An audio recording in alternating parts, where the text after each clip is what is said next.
दोस्तों आज के एनएफओ अपडेट की वीडियो के अंदर आपका हार्दिक स्वागत है। जैसी मार्केट के अंदर आपको ग्रोथ देखने को मिली है, नए नए एनएफओ आने शुरू हो चुके हैं। Jio BlackRock sector rotation fund के बाद, आपको पता है सेक्टर रोटेशन फंड है वो, तो मल्टी सेक्टर का एक और फंड लॉन्च हो चुका है जो कि टाटा म्यूचुअल फंड हाउस की तरफ से आया है। इसका नाम है Tata multi sector passive FOF. आज इसका आपके सामने जो भी एनएफओ की डिटेल है वो बताने वाला हूँ। कैसे ये जियो ब्लैक रॉक जो सेक्टर रोटेशन फंड है उससे और इसके अंदर क्या डिफरेंस है, क्या सिमिलरिटी है, वो बताऊंगा। इसके अंदर कुछ अच्छा है भी या नहीं है, वो भी आपको इसी वीडियो के अंदर पता लग जाएगा दोस्तों। तो इसलिए एंड तक बने रहिएगा और चैनल को सब्सक्राइब करके जाइएगा दोस्तों। कंप्यूटर स्क्रीन आपके सामने चालू हो चुकी है और आप देखिए जो फंड है उसका नाम है Tata multi sector passive FOF. तो इसके बारे में मैं आपको डिटेल में बाद में बताऊंगा, पहले जो इसकी इनिशियल डिटेल्स हैं वो आप देख लीजिए। लॉन्च ये 22 जून 2026 को हो चुका है और 6 जुलाई 2026 तक ये ओपन रहने वाला है। और इसके अलावा ओपन एंडेड स्कीम में रहने वाली है। इसका डायरेक्ट प्लान, रेगुलर प्लान दोनों और अवेलेबल रहेंगे। ग्रोथ ऑप्शन और इसके अंदर जो दूसरा रेगुलर के अंदर IDCW जो ऑप्शन होता है वो भी अवेलेबल रहेगा। दूसरी बात, इसका जो एग्जिट लोड है वो ½ है और इसके अंदर मिनिमम एप्लीकेशन अमाउंट वो है भैया 5,000 रुपये और मिनिमम SIP अमाउंट इसके अंदर है 500 रुपये। रिस्क लेवल इसका वेरी हाई है और राहुल सिंह जी इसके फंड मैनेजर रहने वाले हैं। और इसकी जो कैटेगरी है एक तरीके से वो फंड ऑफ फंड है, मतलब FOF कैटेगरी है। FOF क्या होती है पहले आप ये जान लीजिए। FOF के अंदर होता ये है कि जिस तरीके का ये फंड है, मल्टी सेक्टर फंड है ये, तो इसके ऑलरेडी एक ETF चल रहे होते हैं या म्यूचुअल फंड चल रहे होते हैं मार्केट के अंदर, उनके यूनिट्स इसके अंदर शामिल करके इस फंड को बना दिया जाएगा, इसका पोर्टफोलियो बना दिया जाएगा, उसे कहते हैं FOF। अब इसको हम समझते हैं कि एक्चुअल में ये फंड है क्या। Jio BlackRock sector rotation fund जो है और ये Tata multi sector passive FOF जो है, इसके अंदर सिमिलरिटी क्या है पहले आप ये जान लीजिए। देखिए, Jio BlackRock sector rotation fund जो है, आपको सुनने में ऐसा लग रहा है कि सेक्टर रोटेशन फंड है, ठीक है, अलग अलग सेक्टर्स के अंदर रोटेट करता रहेगा, नाम से ऐसा लग रहा है। लेकिन मैंने उसका रिव्यू कराया अभी 4-5 दिन पहले, उसके अंदर ऐसा कुछ नहीं है।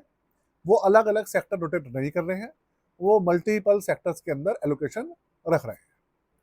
10% उसमें ऑटो में डाल दिया, 10% एनर्जी सेक्टर में डाल दिया, 10% डिफेंस में रख दिया, 5% इसके अलावा फार्मा में डाल दिया। इस तरीके से मल्टी सेक्टर के अंदर उन्होंने एलोकेशन बनाई हुई है। तो देखा जाए नाम से सेक्टर रोटेशन है लेकिन काम से वो मल्टी सेक्टर है। समझ रहे हैं हम बात को। और ये जो फंड है ये नाम से भी मल्टी सेक्टर है और काम से भी आपको मल्टी सेक्टर देखने को मिलने वाला है। जो चीज बताई जा रही है वही रहेगी, जियो की तरह नहीं है कि बता कुछ रहे हैं कर कुछ रहे हैं। तो इसके अंदर रहेगा क्या कि हमारे इंडिया के अंदर म्यूचुअल फंड जगत के अंदर करीबन 10 से लेकर 12 सेक्टर्स हैं। कौन कौन से सेक्टर्स हैं? जैसे एनर्जी और इसके अलावा आपका defence, pharma, financial, consumer staples, consumer discretionary, ठीक है, रियल एस्टेट है, और भी कुछ 4-5 सेक्टर्स हैं जो इसमें रहते हैं। तो ये जो 10-12 सेक्टर्स हैं, ये सारे सेक्टर्स, अब इनका ऐसा भी हो सकता है ये सारे सेक्टर्स इसके अंदर इंक्लूड कर लें, 5 करें, 8 करें, 10 करें। तो मल्टी सेक्टर्स इसके अंदर हिस्सेदारी रखेंगे अलग अलग एलोकेशन में, जिससे होगा क्या कि ये एक थीम बेस्ड फंड बन जाएगा। और जैसे होते हैं ना सेक्टर बेस्ड फंड जो होते हैं, उनके अंदर सबसे बड़ी कमी होती है कि अगर सेक्टर उठ रहा है तो फंड्स बहुत अच्छे रिटर्न देगा, अगर सेक्टर में गिरावट आ गई तो वो एकदम से गिर जाएगा, भले ही मार्केट के अंदर क्रैश आया हो या ना आया हो। तो इस फंड के अंदर ये सब चीज़ों की प्रॉब्लम नहीं मिलेगी क्योंकि इसके अंदर अलग अलग सेक्टर्स इंक्लूड है, थोड़ी थोड़ी हिस्सेदारी है। समझे आप? तो ये इसका बेनिफिट है मार्केट के अंदर, और इस तरीके के फंड रहने वाला है। इस तरीके के जो फंड है ना मार्केट के अंदर, बस ये जो मल्टी सेक्टर फंड है, इसके अलावा एक फंड ऑलरेडी मार्केट के अंदर अवेलेबल है, वो किस AMC का है मुझे उसका नाम याद नहीं आ रहा। तो मल्टी सेक्टर कैटेगरी के 2 फंड है और सेक्टर रोटेशन नाम के सिर्फ एक फंड है जियो वालों का। तो भाई ये है। इसके अलावा चलते चलते आप हमारी जो पोर्टफोलियो सर्विसेज है वो देख लीजिए। ईयरली एक बार अपना पोर्टफोलियो हमेशा रिव्यू करते रहिएगा या रिव्यू कराते रहिएगा, जिससे कि आपका जो पोर्टफोलियो है अच्छे रिटर्न्स निकालकर देता रहे। अपने फंड्स का, अपने पोर्टफोलियो का ध्यान रखना आपकी खुद की जिम्मेदारी है। बाकी आप हमसे करवाना चाहें तो चार्जेस है 999 रुपये।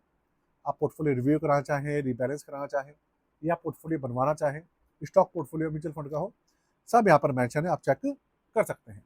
व्हाट्सएप नंबर आपके सामने है, चार्जेस आपके सामने है दोस्तों। तो भाई ये सब चीज़ें हैं इस फंड के बारे में। 7 जुलाई को ये 6 जुलाई को इसका जो एनएफओ पीरियड खत्म हो जाएगा, उसके बाद ये क्लोज हो जाएगा। उसके 3-4 दिन बाद ये दोबारा से लिस्ट हो जाएगा मार्केट के अंदर, जैसे नॉर्मल फंड्स होते हैं। तो चलिए वीडियो को यही खत्म करते हैं। जाते जाते चैनल को सब्सक्राइब करके जाइएगा। आज के लिए जय हिंद, वंदे।